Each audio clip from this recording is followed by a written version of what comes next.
You've been pretty transparent about your feelings, anxiety, depression, the doubts that we started talking about in the beginning. Have people talked to you about that? Having your fans and stuff like that? Because that seems to me to be hugely inspirational.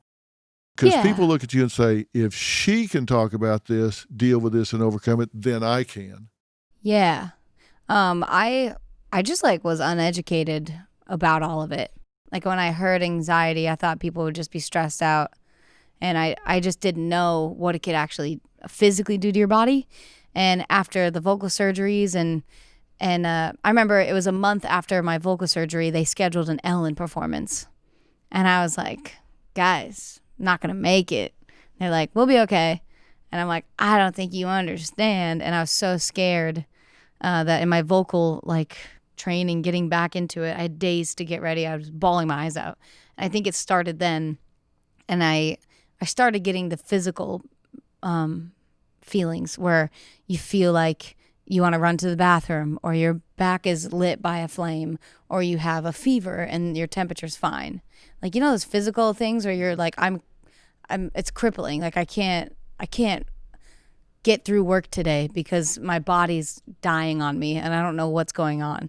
So one night I kept being like, there's something wrong with me, but I'll figure it out. And one night after dinner, I thought I was having an allergic reaction, and I went to the emergency room and was like, my throat's closing. Panic attack. And they were like, okay, so we've checked you out and this is what we call a panic attack. And I was like, no. If you just look right yeah, just there, look in here. It's closing. And the sweet guy was so nice to me. He felt so bad because he knew I was just clueless.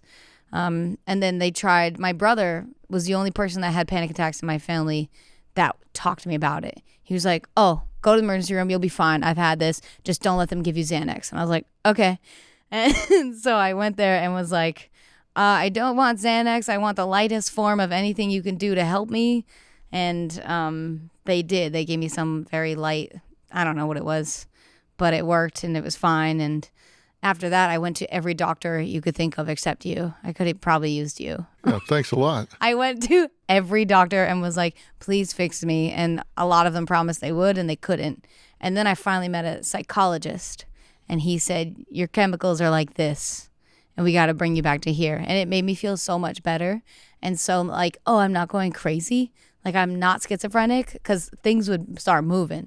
I had like body dissociation or whatever it's called. Yeah, you get that anxious. People don't realize anxiety is not just a psychological phenomenon. There's a neurological component to it as well. Yeah. And the neurotransmitters in your brain get disrupted. And it's like being on a racetrack with no exit ramp. It's just going and going and going, and you can't do anything about it. Yeah. He said stuff that finally made sense. He was like, there's a fire alarm in your head. And it's just going off for like no reason.